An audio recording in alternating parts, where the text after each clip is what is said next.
Good morning, students. Yesterday we have done our topic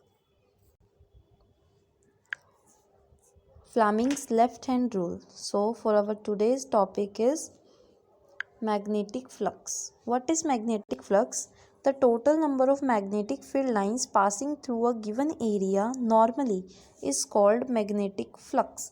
ठीक है, यहाँ पे क्या होगा कि आपका अगर एक करंट कैरिंग कंडक्टर है, ऑब्वियसली करंट कैरिंग कंडक्टर है तो क्या होगा, उसमें से मैग्नेटिक फील्ड भी प्रोवाइड करेगा। वो हमने अभी हर एक्सपेरिमेंट में यही पढ़ा था कि every current carrying conductor provides some magnetic field. ठीक है, some values of magnetic field. तो क्या होगा, हमने क्या देखना है इसमें, इसके एक यूनिट एरिया। ठीक है, इसका अगर हम एक यूनिट एरिया कंसिडर करें तो मैग्नेटिक उसमें से मैग्नेटिक फील्ड लाइंस कितनी पास कर रही हैं परपेंडिकुलर डायरेक्शन में, तो वो क्या होगा, उस मैग्नेटिक फील्ड की, उस पूरे कंडक्टर की मैग्नेटिक फ्लक्स होगी। ठीक है, वो होगी उसकी वैल्यू मैग्नेटिक फ्लक्स की कि कितने numbers of magnetic field lines एक छोटे से यूनिट एरिया में से उस पूरे करंट कैरिंग कंडक्टर के पास करती हैं, उसको हम क्या कहेंगे, मैग्नेटिक फ्लक्स। ठीक है, उसको हम न्यूमेरिकली भी लिख सकते हैं, magnetic flux is magnetic field, obviously magnetic field ही होती है क्योंकि फील्ड लाइंस ही तो पास करती है, इनटू नॉर्मल एरिया हम कंसिडर करके चलते हैं। सो मैग्नेटिक फ्लक्स को हम किससे डिनोट करेंगे, फाई से। Magnetic B stands for the magnetic field and A N stands for normal area. ठीक है, सो ये हमारा छोटा सा टॉपिक था एक। Now comes for the turn electromagnetic induction. Electromagnetic induction, electromagnetic induction में क्या है, इसे फैराडेज एक्सपेरिमेंट भी कह सकते हैं क्योंकि फैराडेज ने ही ये एक्सपेरिमेंट से प्रूव किया था इलेक्ट्रोमैग्नेटिक इंडक्शन का फिनोमिना। हमें पता है, अभी तक हमें सिर्फ यही पता था कि जब हम मैग्नेटिक फील्ड जब हम इलेक्ट्रिक करंट प्रोवाइड करते हैं तो मैग्नेटिक फील्ड वहाँ पे अपने आप कुछ ना कुछ वैल्यूज़ उसकी प्रोड्यूस हो जाती हैं। ठीक है, बट फैराडेज ने एक्सपेरिमेंटल ऑब्जर्वेशन दी, उसने एक्सपेरिमेंटली प्रूव किया कि जब आप magnetic change of magnetic field lines provide कराओगे तो उसमें कुछ ना कुछ वैल्यू करंट की भी इंड्यूस होगी। तो ये एक वाइस वर्सा एक्सपेरिमेंट था, जैसे ओरेस्टेड ने कहा था। ओरेस्टेड एक्सपेरिमेंट से हमें यही पता चलता था कि जब हम करंट कैरिंग कंडक्टर जो है वो कुछ ना कुछ एसोसिएट करता है अपने साथ मैग्नेटिक फील्ड की वैल्यूज़। बट अब फैराडेज एक्सपेरिमेंट ये कह रहा है कि अगर आप मैग्नेटिक फील्ड को चेंज करो, चेंज इन मैग्नेटिक फील्ड लाओ किसी कंडक्टर में से, तो अपने आप कुछ ना कुछ करंट की वैल्यू इंड्यूस कर लेगा। ठीक है, तो उसके लिए हमने ये एक्सपेरिमेंट कैसे कैरी किया था, ये एक्सपेरिमेंट में सिंपल है। अरेंजमेंट्स क्या इसकी, the arrangement consist of a coil. एक हमारा कॉइल था ऑब्वियसली। ठीक है, उस कॉइल में हमने क्या देखना है कि उसको हमने कॉइल को गैल्वेनोमीटर जी से कनेक्ट किया हुआ था। Coil is connected to galvanometer G. What is a galvanometer? Galvanometer is a device which is used to measure current or used to detect currents. Current detection के काम आता है।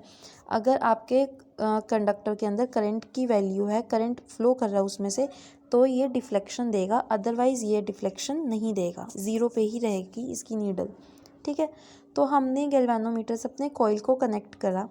उसके बाद कि हमने क्या किया, एक बार मैग्नेट ली।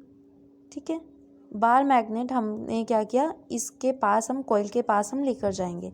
अरेंजमेंट सिर्फ इसकी इतनी ही है। अब हमारा एक्सपेरिमेंट आता है कि हम ये एक्सपेरिमेंट कैरी कैसे करेंगे। इसका फर्स्ट पॉइंट क्या है, when bar magnet is placed near the face of the coil. जब हमने ये बार मैग्नेट ऑब्वियसली एक नॉर्थ होता है एंड एक साउथ पोल होता है। आप बार मैग्नेट को जब कॉइल के पास लेकर आए, जैसे कि हमने ड्रॉ किया फिगर, तो डिफ्लेक्शन नहीं आई, ज़ीरो पे ही रही नीडल की डिफ्लेक्शन। ठीक है, कुछ करंट की वैल्यू नहीं शो की, कॉइल में कोई करंट नहीं आया। पर जब आप नॉर्थ पोल को मैग्नेट के उसके पास लेकर गए, कॉइल के थोड़ा सा पास लेके गए, तो क्या हुआ कि गैल्वेनोमीटर डिफ्लेक्शन शो करने लगा। तो इसका मतलब क्या है कि कुछ ना कुछ करंट की वैल्यू, इसमें से करंट फ्लो करने लग गया कॉइल में से। एंड जब हमने नॉर्थ पोल को फिर से स्टेबल कर दिया, ठीक है, जब आपने फिर से करंट देना बंद कर दिया तो वो कोई करंट शो नहीं करेगा। अगर आपने नॉर्थ पोल को, मतलब आपने जो मैग्नेट है आपने उसको फिर से स्टेबल कर दिया, तो यानी कि जब तक आप उस मैग्नेट को मूव करवाते हो, चाहे उसके तरफ लेकर जा रहे हो तो डिफ्लेक्शन कहाँ आ रही है, पॉजिटिव डायरेक्शन में। एंड जब आप मैग्नेट को दूर लेकर जा रहे हो तो डिफ्लेक्शन कहाँ आ रही है गैल्वेनोमीटर की, नेगेटिव डायरेक्शन में, इस डायरेक्शन में। पर तब तक वो गैल्वेनोमीटर डिफ्लेक्शन देता है, यानी कि करंट उसमें से फ्लो करता है, चाहे वो अपवर्ड फ्लो करे चाहे वो डाउनवर्ड फ्लो करे, पर मैग्नेट के पास जाने एंड दूर जाने पे ही वो करंट उसके अंदर से, कॉइल के अंदर से फ्लो करता है, क्योंकि हमें गैल्वेनोमीटर की डिफ्लेक्शन से वो बात पता चलती है। ठीक है, बट जब मैग्नेट को रेस्ट पे लाते हैं, मूव नहीं करते, तो कोई भी करंट फ्लो नहीं करता। एंड सिमिलरली अगर हम ये काम सेम इनके साथ करें, अगर हम मैग्नेट को रिवर्स कर दें, यानी कि साउथ पोल यहाँ एंड नॉर्थ पोल यहाँ, इसको कर दें तो भी सेम वही चीज़ें होगी। बस ये था कि जैसे नॉर्थ पोल में अगर डिफ्लेक्शन पॉजिटिव डायरेक्शन में आती है गैल्वेनोमीटर की, तो साउथ पोल के केस में वो नेगेटिव डायरेक्शन में जाएगी। एंड अगर साउथ पोल को दूर लेके जाने पे वो अपोजिट हो जाएगी, और मतलब नॉर्थ पोल से बिल्कुल अपोजिट डिफ्लेक्शंस आएंगी गैल्वेनोमीटर में, जैसे साउथ पोल में होगी। ठीक है, बट हमारा मेन जो रीज़न था वो यही था कि सिर्फ मैग्नेट की मूवमेंट पे ही डिफ्लेक्शन आ रही है। जब मैग्नेट रेस्ट पे आ जाती है तब कोई भी गैल्वेनोमीटर में डिफ्लेक्शन नहीं आती। तो इससे हमें ये पता चलता है कि जब तक हम ऑल्टरनेटिंग मैग्नेटिक फील्ड, मतलब change in magnetic field lines provide कराते हैं कंडक्टर में, तब तक सिर्फ हमारे पास क्या आती हैं, डिफ्लेक्शन, यानी कि करंट इंड्यूस होता है अपने आप उस कंडक्टर के अंदर। ठीक है, सो यहाँ पे हमने कंप्लीट, मैंने आपको ये प्रोसेस एक्सप्लेन कर दिया है। So galvanometer shows deflection when there is relative motion between magnet and the coils. मतलब कॉइल को अगर आप एक पोजीशन पे फिक्स रखो और मैग्नेट को बार बार इधर उधर लेके जाओ तो उसके अंदर इंडक्शन होगी, या फिर मैग्नेट को फिक्स रखो, कॉइल को इधर उधर लेके जाओ तो भी उसमें डिफ्लेक्शन आएगी। इसका मतलब क्या है, उनका रिलेटिव मोशन होना चाहिए, चेंज आना चाहिए बस मैग्नेटिक फील्ड लाइंस का, तो करंट इंड्यूस होगा। तो यही था इलेक्ट्रोमैग्नेटिक इंडक्शन, मतलब मैग्नेटिज्म की वजह से इलेक्ट्रिसिटी इंड्यूस हो रही है, इलेक्ट्रिसिटी का इंडक्शन। और ये दिया गया था फैराडे के through. So it is known as, also known as Faraday's experiment, या डायरेक्ट भी आपको पूछ सकते हैं व्हाट इज़ इलेक्ट्रोमैग्नेटिक इंडक्शन। ठीक है, अब वही हर बार की तरह हमने ये सब पढ़ लिया, बट अब डायरेक्शन क्या होगा इंड्यूस करंट का, किस डायरेक्शन में हमारा जो करंट है वो इंड्यूस होगा। चलिए, तो हमारा नेक्स्ट टॉपिक है फ्लेमिंग्स राइट हैंड रूल। अभी हमने yesterday we have studied Fleming's left hand rule, उसको भी एक बार पहले देख लो। फ्लेमिंग्स लेफ्ट हैंड रूल में हमने क्या करा था, डायरेक्शन ऑफ फोर्स निकाला था on a current carrying conductor.